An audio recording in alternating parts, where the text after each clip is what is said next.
Y'all know what it is already, right? It's your boy Quest, and this is your marriage moment. Let's go.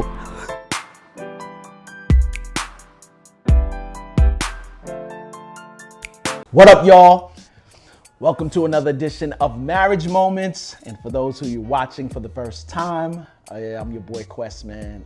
Shouts out to Jorge, let me say Jorge. Jorge and Kayla Sierra last night, my co-host on The Good, the Bad, the Sexy, and my lovely wife, Faith Green. We had a very good conversation last night on what is the best gift that you can give your spouse? And we came to the conclusion that the best gift that you could give your spouse is your transformation, right? Your transformation for the better, getting better in some way, shape, or form. And that leads me to today.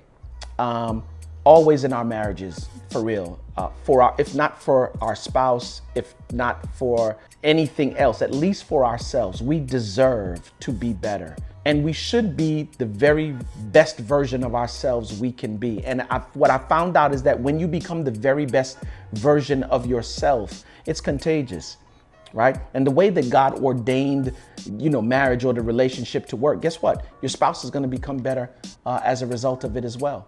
I read this excerpt today, and I just want you guys to tell me what you think. I love the excerpt personally, but I just want you guys to tell me what you think. It's from, they refer to him as the mad therapist, but his name is John Kim.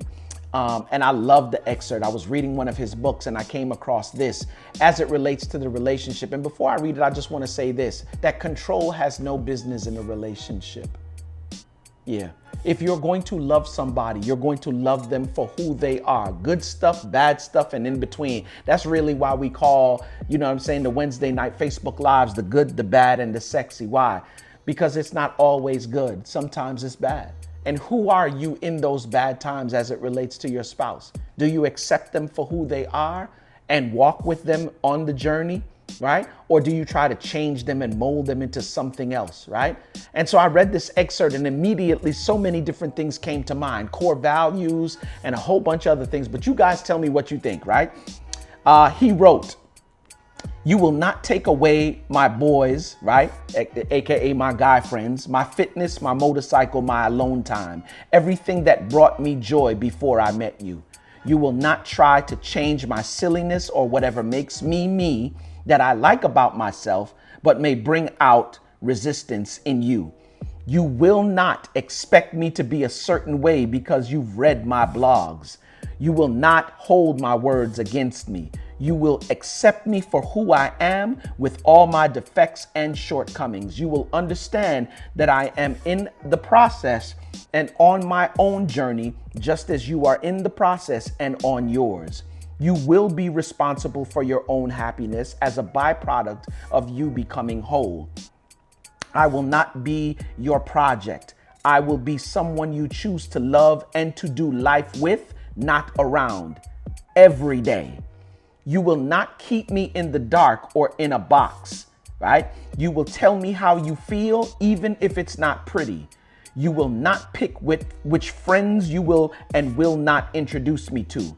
If I'm in your life, I'm in your life all the way. Not a fraction, not a portion, all the way.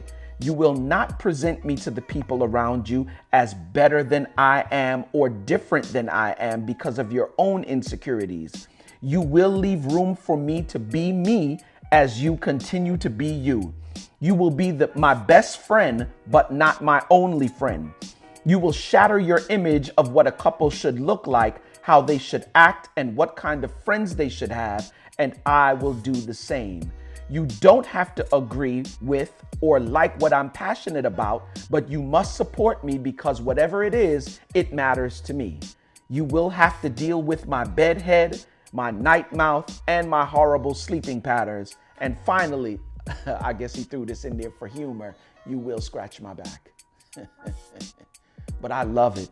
And I love it for a number of reasons. Why? Because it is very indicative of 1 Corinthians 13. When you see it talk about all the things that love is, love holds no grudges. It holds no scorecard, right? It doesn't, is not puffed up. It doesn't behave itself unseemly, right? All these different things that love is right here in this in this excerpt, right? He's talking about loving me unconditionally as I love you unconditionally, right? And that's what marriage is all about, right? And I know some people may say, well, that's very controlling if you ask me. No, what it is that he has core values, and his core values are being expressed in this letter, right?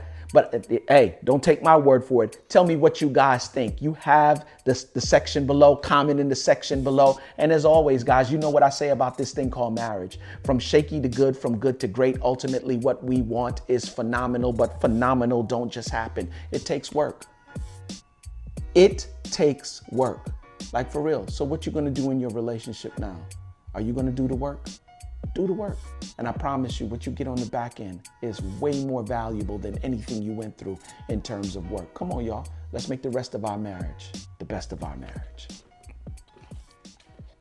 What up, y'all? It's your boy Quest, man. Listen, I am a firm believer in marriages winning. That's right, including yours. So if you know somebody that might be able to use this information, or you might be able to use this information, subscribe, comment in the section below, like, and like I said, share with someone else. All right? If you want to reach me on social media, yeah, my Instagram link is over to the left. All right? Peace.